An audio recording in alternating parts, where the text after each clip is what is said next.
Alors maintenant on va voir les anecdotes sur les légendaires Sauve Noël et Miraculeux, le jeu vidéo. Tout d'abord les légendaires Sauve Noël. Ben là c'est une parodie des légendaires où là du coup j'en ai fait j'ai voulu faire une sorte d'épisode spécial à partir de cosplay vraiment fait maison que j'ai détaillé parce que bon je suis très grand fan des légendaires. Et du coup, ici, là, on peut voir, là, mon cosplay de Darkel, où là, du coup, pour me déguiser en lui, du coup, j'ai pris un habit noir, des longs cheveux noirs, et puis un masque que j'ai fait, où en fait, pour le faire, j'ai pris mon masque de carnaval qui était à la base blanc, et en fait, je l'ai peint en rouge, j'ai aussi ajouté des faux yeux jaunes derrière. Ce qui fait qu'en vrai, je voyais rien du tout avec ce masque. Et puis j'ai ajouté du papier cartonné pour faire ces sortes d'ailes sur les côtés. Et puis sinon là, pour tout ce qui est décor, là j'ai été chercher sur Google ou autre. Genre là, j'ai été chercher là une maison un peu dans le style médiéval.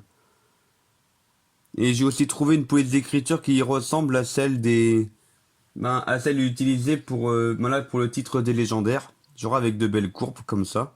Alors là, pour mon cosplay de Griff, là qui est normalement un jaguarian, un homme bête, en fait là je me suis filmé avec, en fait là j'ai pris des faux muscles là pour, tout simplement parce que je m'étais dit que si je devais me filmer à l'extérieur, là c'était la période des fêtes, alors il faisait trop froid.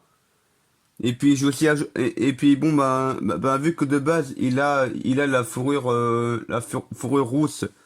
Alors, du coup, je lui ai mis des cheveux, des cheveux courts roux, là pour qu'on reconnaisse quand même que c'est un personnage masculin. Et puis là, pour faire un peu sa fourrure sur le torse, j'ai mis une grosse perruque, là qui dépasse du col. Et aussi pour faire un peu ambiance Noël, du coup, je lui ai mis le bonnet de Père Noël. Et aussi comme on verra un peu mieux sur une autre image. Là, je lui ai mis une ceinture rouge, alors que normalement dans les BD, il a une ceinture verte. Mais bon, avec le fond vert, ça pose problème. De la même manière que pour Chimie, du coup, là déjà, j'ai pas voulu m'embêter avec les oreilles d'elfe, parce que ça tient pas bien avec les perruques. Et aussi, normalement, ce personnage, il porte un haut vert. Et là, je me suis dit que là, pour le fond vert, ça va être embêtant. Du coup, je lui ai fait porter un pull de Noël. Ce que je trouve marrant. Et du coup, là, c'est le premier coup, il me semble, où on voit ce vieux téléphone, là, que j'ai acheté à un vide-grenier. Hein, parce que je trouvais ça pas mal, là, de pouvoir taper, de pouvoir faire un numéro de téléphone dessus. Du coup, j'ai fait 3630 parce que c'est le numéro du Père Noël. 3630, 3630, allô Père Noël. Alors là, pour Radia, là, en fait, j'ai fait la version adulte du coup. Là où à l'époque, il était bien musclé, il montrait son torse.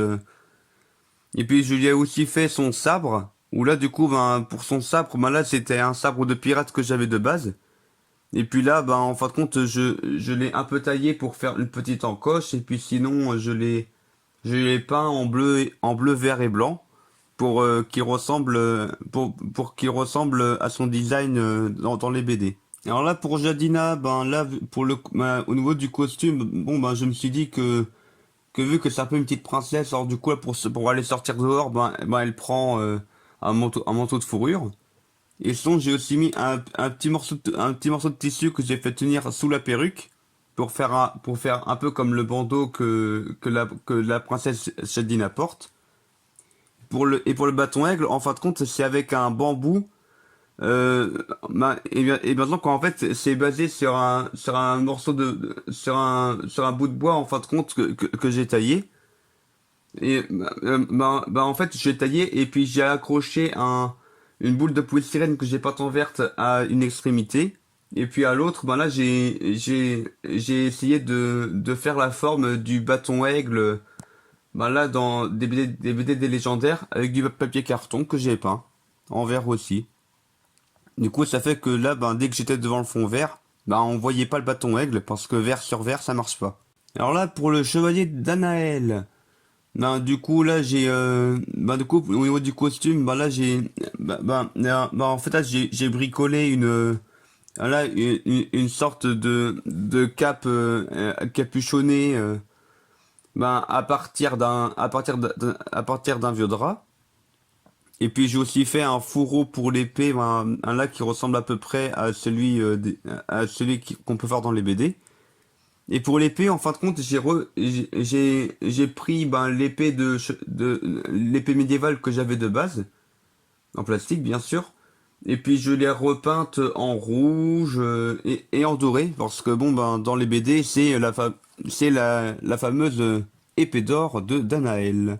Alors là pour le château Castel, donc le château de Darkel. Non, en fait, j'étais pas sûr de. En fait, j'avais pas trouvé sur Google. Alors du coup, j'ai dû demander c'était sur un site de conception d'un d'image en fin de compte ben là parce qu'en fait là, parce que je voulais essayer de trouver une image d'un château qui ressemble au château de Castel de Darkel. Mais bon après bon ben là ça existe en dessin animé dans les BD, mais moi je voulais en version réaliste.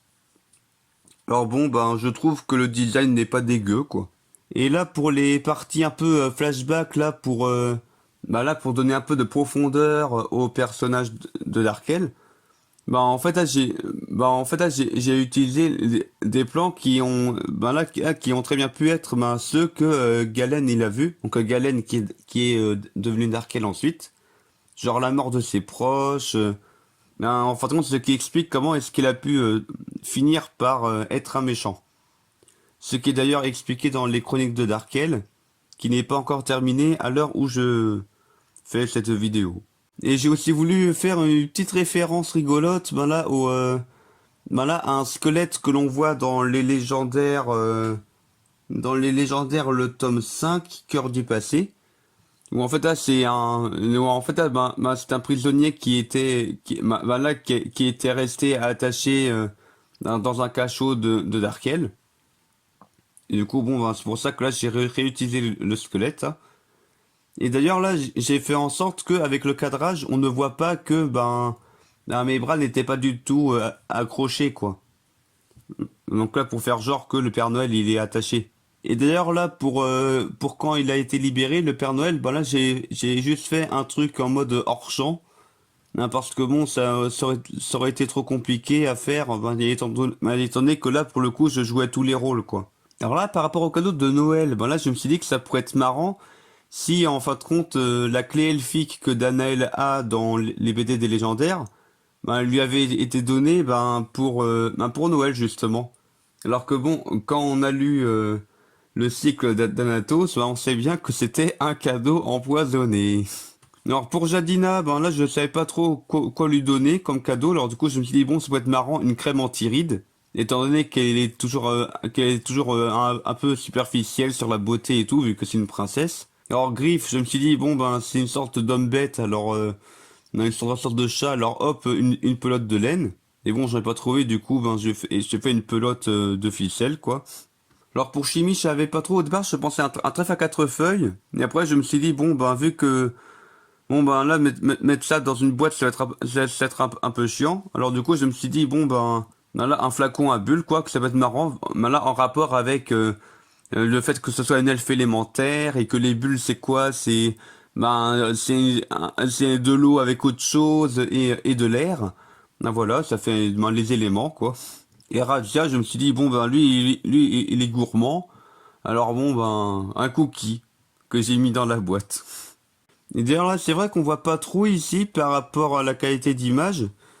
Mais en fait, là, c'est une réplique de la carte que Danaël a. Voilà, dans les deux premiers tomes des légendaires. Donc, que sont la pierre de Jovenia et le gardien. Où en fait là, j'ai inventé les noms des autres pierres divines là, des BD des légendaires, parce qu'en fin de compte on ne connaît les noms et les pouvoirs que de deux pierres que sont la pierre de Jovenia et la pierre de Crécia. Du coup, j'en ai inventé d'autres. Ben, étant donné que je me suis aussi un peu inspiré de ce qui s'est passé là dans le cycle World Without, où là c'est un monde qui a été recréé à partir des pierres divines. Et maintenant, on va parler de Miraculeux, le jeu vidéo. En fait, là, c'est une vidéo interactive que j'ai voulu faire, où là, je me suis dit, bon, ben, on va aller à fond dans le délire jeu vidéo. C'est-à-dire que là, c'est-à-dire que là, j'ai fait vachement plus de types de vidéos différentes, ben, parce que là, j'ai fait en sorte qu'il y ait, ben, 3 vies au départ, et qu'à chaque fois qu'on prend une mauvaise décision et qu'on meurt, ben, on perd une vie, et puis, à partir d'un moment, c'est game over, et et on reprend depuis l'écran de démarrage. Et du coup, je me suis dit que ça pourrait être pas mal, voilà, de faire un présentateur de jeux vidéo, ben là, qui a un design ridicule. Alors du coup, j'ai fait le plus de mélange possible par rapport aux couleurs et tout. Et là, en le faisant en mode ben muet, et puis là, ben il fait les gestes et tout. Et d'ailleurs, pour tout ce qui est musique de fond, ben là, ben en fin de compte, j'ai recherché des musiques là qui étaient là qui étaient en rapport avec les ambiances que je voulais faire, mais toujours en version 8 bits. Donc version un peu vieux jeux vidéo, genre Nintendo 64 par exemple, genre les vieux jeux Mario.